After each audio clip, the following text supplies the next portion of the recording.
every name lies a secret buried in blood.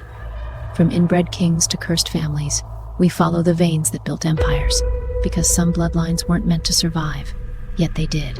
If you found your way here, you already know the truth. There's a place in West Virginia where the mountains fold in on themselves. A hollow so quiet that even the wind seems to whisper around it. Afraid to intrude odd, they call it. A fitting name for a place where the world once forgot a family, until the world remembered them all at once. The morning the cameras came, the mist hadn't yet lifted from the valley. A thin silver fog clung to the trees, wrapping the Whittaker porch like gauze around a wound. The sound of boots on gravel echoed, foreign, a rhythm that didn't belong here. Someone said later, it felt like the mountain held its breath. That's when the first flashbulb lit up the porch like lightning.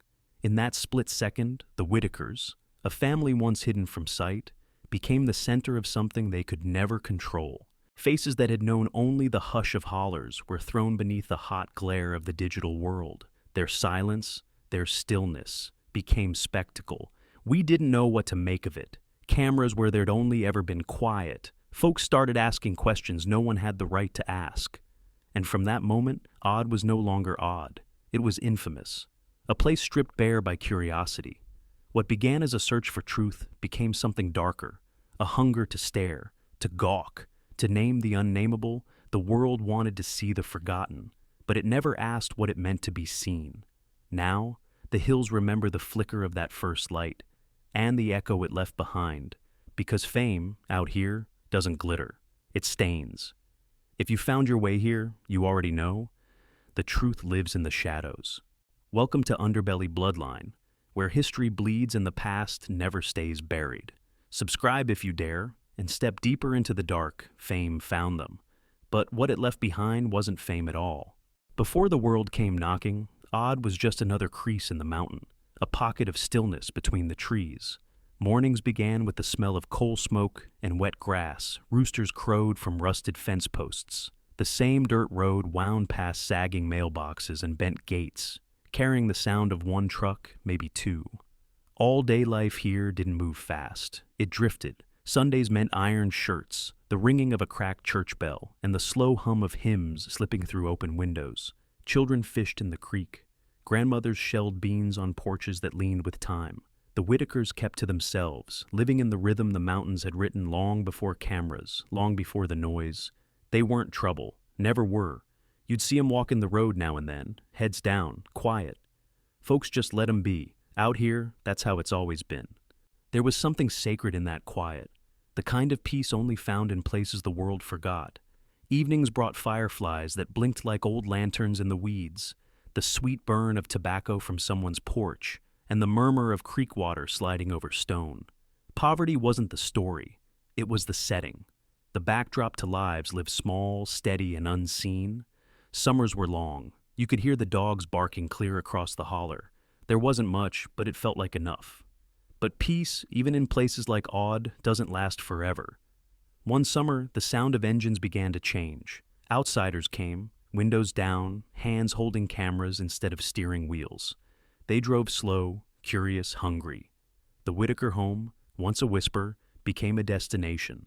First came the clicking of lenses, then the murmurs, the laughter, the pointing. The hollow, once cradled by silence, began to echo with something new, something that didn't belong. And in that stillness, a dog barked, once, twice. The sound rolled down the hill, unanswered. The peace of the hollow broke, and something in the air never healed. The first video arrived like a shadow sliding across the valley. One click, then 100, then 1,000. And suddenly, the Whittakers, a family who had lived quietly, tucked between the folds of the mountains, were everywhere. Faces once blurred by distance now stared from millions of screens. A blink, a twitch, a pause in a photograph. Enough to ignite curiosity, enough to spark judgment. Comments poured in, laughter, pity, speculation. Some called them monsters. Others whispered of tragedy.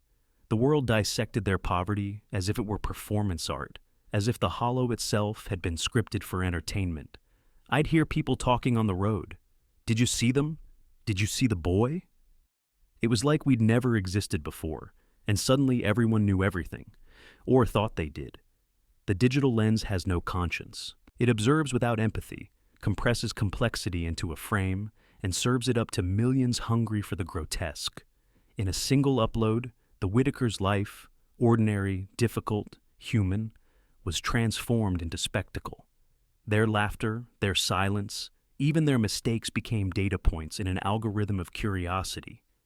It's easy to forget that every view, every share, is someone choosing to watch real lives, not stories. And the real lives, they can't click back.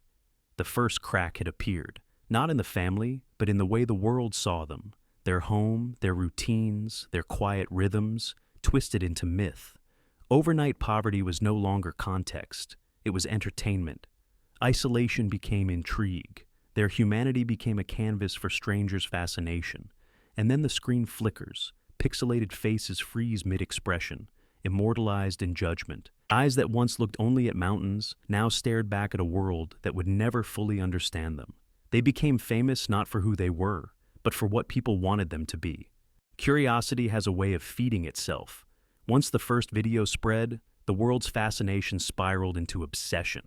Documentarians arrived, notebooks in hand, thrill seekers came in trucks, cameras perched on dashboards, eyes scanning for a story they could claim as their own.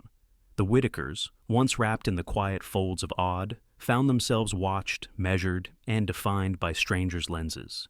We all knew, we saw them, and we said nothing. We let it happen. It didn't feel right, but we let it happen. The family retreated further into the holler, doors closed, voices softer, steps quieter. Faces once open to neighbors became shields. The cameras followed anyway, unrelenting, insatiable, and the quiet that had protected them began to corrode under the glare of public scrutiny. What should have been empathy, concern for their hardship, for their privacy, became voyeurism, a consumption of suffering packaged as entertainment. The psychology of it is subtle, but devastating. Pity morphs into judgment. Observation becomes intrusion. And the human subjects, caught in this lens, are forced into roles they never asked for. Spectacle, cautionary tale, object of amusement. We thought we were telling a story, but sometimes I wonder if the story was only ours to take. And so, the descent begins. Not through overt violence, not through betrayal, but through the invisible hand of attention itself. With every click, every flash, the hollow shrinks. Each camera frame carves a little more distance between the Whittakers and the world they once inhabited freely. Their lives become a study in tension, in isolation, in the corrosive weight of being seen without consent. And there it is, a moment frozen in reflection. In the window, the camera's lens stares back at the watcher, catching even the cameraman's unease mirrored in the glass. The lens claimed to show the truth, but truth was never what it wanted. Fame had arrived quietly, but its consequences thundered. The Whittakers, faces once known only to neighbors and the narrow hollow, now bore the weight of millions of eyes, yet the glare brought no help.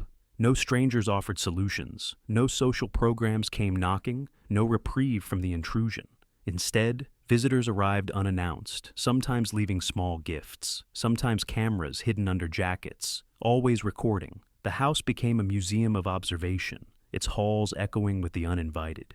Each knock, each flash of a phone, reminded the family that privacy had been traded for spectacle. They were no longer participants in life. They were displays, observed for curiosity's sake. We thought we were shining light, but sometimes the light blinds. And what we called empathy often carried its own hunger. Digital compassion, the fleeting likes, the sympathetic comments, the viral threads, offered a sense of connection to the audience. But for the Whittakers, it was empty. There was no warmth in a comment section, no safety in a view count. The isolation they had always known deepened, now under the weight of relentless attention. Their world shrank as strangers' perceptions grew. Every visit, every flash, every whispered speculation chipped at the boundaries they had fought to maintain. The quiet of odd was replaced with a constant awareness that they were being watched, dissected, misinterpreted, consumed. I saw the kids staring out the window, wondering why everyone wanted to see them, and there was nothing anyone could do. Nothing. And so the breaking point was not violence, not confrontation, but the slow realization that curiosity had become currency. Their lives, ordinary, complicated, human, were being spent in the market of attention, traded for clicks, likes, and fleeting fascination. Ambient pause. A dog barks in the distance. The rustle of leaves, the camera shutter clicks.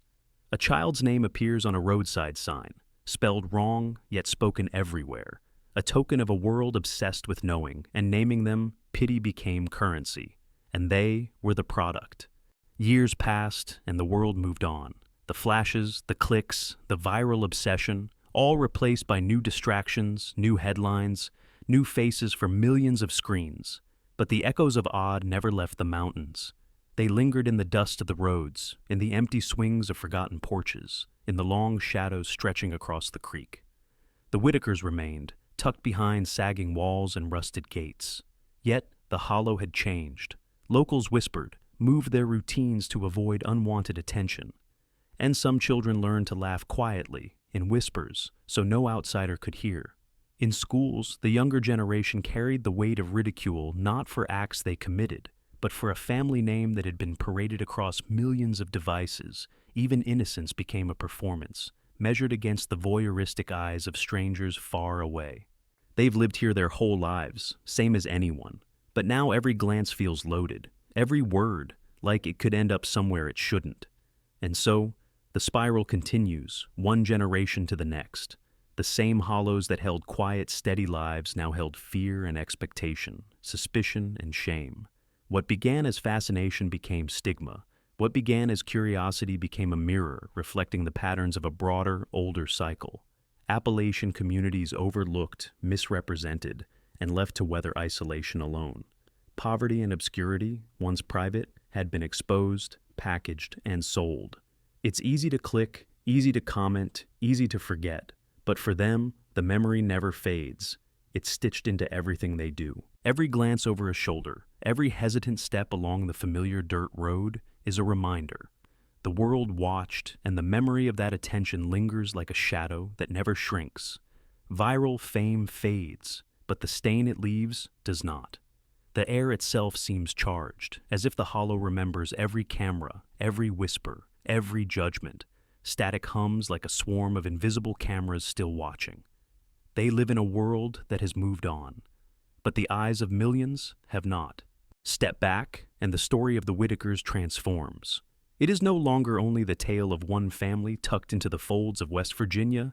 It is a mirror, dark, unsettling, unflinching, of America itself. Our fascination with the grotesque, our desire to stare at lives unlike our own, is older than the internet, older than cameras, older than headlines. Class and geography create lenses of perception. Poverty is often read as spectacle. Isolation is read as spectacle.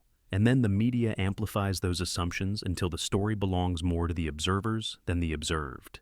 From the carnival shows of the 19th century, where the curious paid to glimpse the unusual, to freak exhibitions and tabloid sensationalism, to the viral videos that now define a generation, the pattern repeats. The marginalized are displayed. The misunderstood are consumed. The Whittakers, with their quiet lives and subtle complexities, became a tableau for our collective appetite.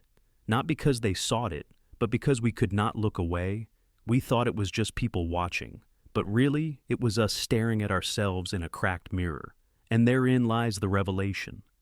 The family was never the anomaly we claimed them to be. They were not monsters, nor spectacles, nor oddities to gawk at. The truth is heavier, more uncomfortable.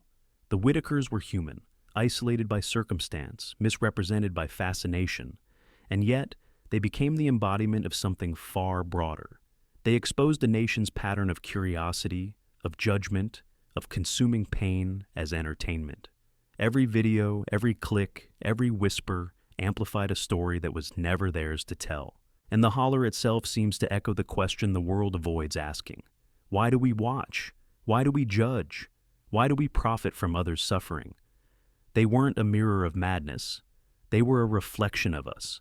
Time is relentless and odd. It moves unnoticed in the mountains, through the drift of leaves and the slow erosion of dirt roads. Yet, for the Whittakers, it arrived like a weight pressing down on every shoulder. Years of exposure, of intrusion, of unwanted attention had left marks deeper than any camera could capture.